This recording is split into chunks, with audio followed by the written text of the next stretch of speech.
j'espère que vous allez bien. Si vous avez cliqué sur la vidéo, c'est sûrement que vous entrez en école de commerce parce qu'aujourd'hui, on va parler des associations en école de commerce et plus particulièrement à l'EDEC parce que c'est là que j'étudie depuis 1 an, donc c'est toujours plus simple de parler de ce qu'on connaît.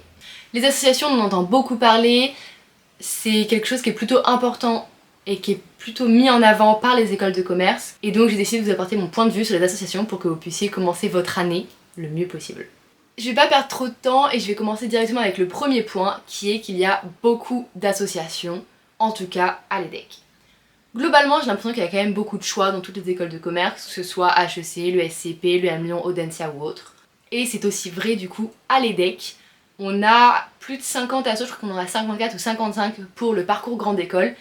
Et il y a énormément de thématiques différentes. Il y a le social et le solidaire avec des associations comme Vive les vacances, comme l'ombre et la plume. Il y a des associations qui sont beaucoup plus tournées art, comme tout simplement le Bureau des Arts ou alors ETNA, qui est l'association audiovisuelle de l'EDEC. Et il y a aussi des associations sportives, comme le Bureau des sports, comme des associations à l'EDEC qui organisent des compétitions de rugby, ou alors une association qui organise l'équivalent des Jeux Olympiques, mais entre plusieurs écoles de commerce. Avec le nombre d'associations qu'il y a, que ce soit à l'EDEC ou dans les autres écoles, vous avez la possibilité de vraiment trouver l'association qui vous correspond en termes de projets, parce qu'elles ont toutes des projets qui sont incroyables. Et dans le cas où vous ne trouveriez pas l'association qui vous correspond en termes de projet, vous pouvez toujours, si vous avez une idée bien précise d'association à créer, aller voir les responsables de la vie étudiante au sein de l'administration de votre école pour leur en parler et voir ce qui est possible de faire, si c'est possible de créer une autre asso ou alors de vous rattacher à une autre qui est déjà existante pour ramener un nouveau projet. Autre élément à ne pas négliger concernant les associations étudiantes au sein des écoles de commerce, c'est qu'elles peuvent nous apporter énormément. Elles peuvent nous apporter sur plusieurs points. D'abord, sur le point amical et relationnel, on passe énormément de temps avec son association, c'est le cas à l'EDEC, et ça permet du coup d'être vraiment avec le même groupe de personnes régulièrement et ça soude des personnes d'une manière très forte, de manière incroyable. Et actuellement, mes meilleurs amis d'école, c'est vraiment ceux qui sont dans la même association que moi parce qu'on a les mêmes centres d'intérêt, parce qu'on vit la même chose, on a les mêmes galères, on a les mêmes fous rires, on a les mêmes événements, ce qui fait que, étant donné qu'on vit dans le même écosystème de l'association, eh bien les relations se font beaucoup plus facilement et sont plus fortes naturellement. Les associations, ça mène aussi à une prise de responsabilité et à une professionnalisation sur plusieurs points. Ça c'est un peu en première année et surtout en deuxième année parce qu'en deuxième année on devient un peu les grands et c'est nous qui gérons l'association donc c'est d'autant plus vrai en deuxième année. Cette prise de responsabilité et cette professionnalisation viennent du fait que les associations elles sont tout le temps en discussion avec l'administration de l'EDEC pour avoir des autorisations, pour faire tel événement, pour faire ci, pour faire ça.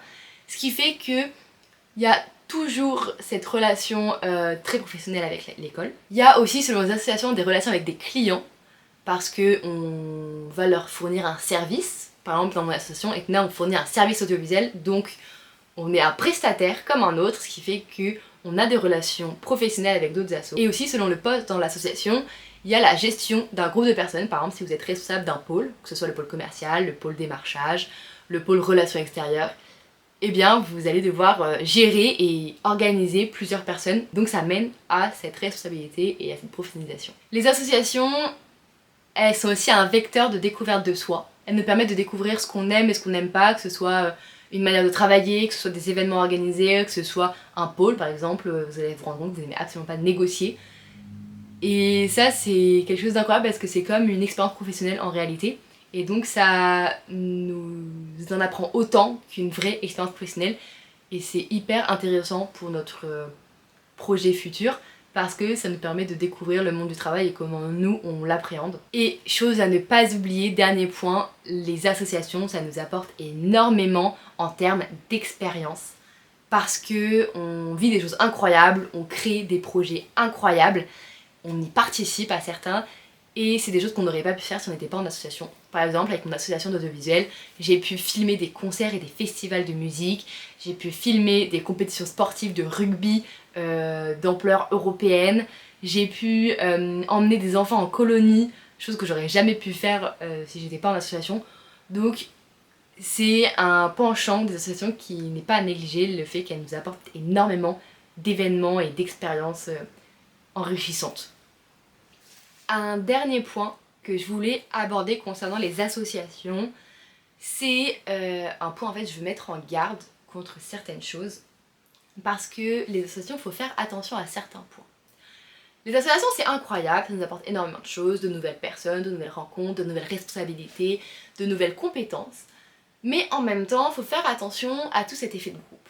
Parce que c'est là qu'il y a une dynamique de groupe énorme en association et dans le monde associatif en général des écoles. Et il faut faire attention à pas être entraîné dans quelque chose qu'on veut pas. Parce qu'avec l'effet de groupe, on va facilement oublier ce qu'on veut pas, ou alors ne plus être sûr de nos limites et se laisser embarquer dans des événements. Et c'est très dangereux parce qu'on peut très vite perdre de pied et tout simplement se retrouver emporté dans quelque chose qui est pas du tout nous. Du coup, ce que je conseillerais, c'est avant même de choisir votre asso, de savoir, si vous ne savez pas ce que vous voulez, au moins de savoir ce que vous ne voulez pas. Et ça c'est hyper important parce qu'avec la dynamique de groupe, on peut très facilement se faire emporter et ce serait dommage de se gâcher ces années-là parce qu'on n'a pas su dire non et parce qu'on n'a pas su savoir ce qu'on voulait pas. Ce qui fait qu'avant même de choisir votre asso, je pense qu'il est important de savoir ce que vous refusez pour pouvoir choisir l'association qui vous correspond le mieux. Et un autre conseil que je vous donnerai quand vous choisissez votre asso, c'est un conseil qu'on nous a donné et je comprenais pas trop pourquoi. Et maintenant je comprends énormément. On me disait qu'il valait mieux choisir une association pour les personnes qui étaient dedans plus que pour le projet. Dans le sens où c'est important le projet, et tant mieux si le projet est incroyable et les personnes sont incroyables, mais à choisir, vaut mieux un projet un peu moins intéressant avec des personnes avec qui vous entendez super bien que l'inverse.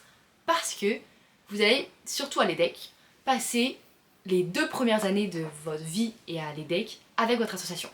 Quasiment tout le temps, c'est comme ça. Et donc, il est plus sympa de travailler avec des personnes qu'on apprécie si on travaille beaucoup avec que des personnes avec qui on s'entend pas du tout et avec qui ça matche pas du tout parce que ça rendrait votre expérience un peu moins bonne. Après, libre à vous de faire ce que vous voulez, mais c'est vrai que je le vois parce que moi j'ai la chance et que j'adore le projet, j'adore les personnes qui sont dans mon association.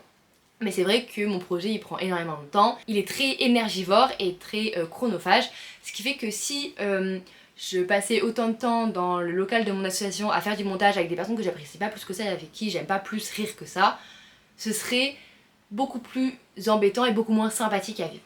Donc vraiment, faites attention à bien choisir votre association en fonction de ce que vous acceptez, ce que vous n'acceptez pas. Et c'est vrai, portez un peu un regard attentif sur les personnes qui formeront potentiellement l'association avec vous parce que c'est un élément majeur au cours de votre première ou de vos 2 premières années et ce serait dommage d'avoir une expérience un peu moins intéressante et sympathique que ce que vous pourriez avoir.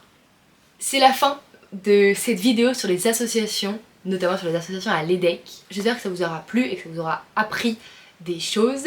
La vidéo ne doit pas être très longue, mais en même temps il n'y a pas énormément de choses à dire dans le sens où c'est très général les associations et il faudrait faire une vidéo pour chaque association de chaque école, ce qui est pas possible. Ce qui fait que là je vous ai vraiment donné les grandes lignes sur pourquoi les associations c'est intéressant et aussi ce à quoi il faut faire attention quand vous choisissez votre association.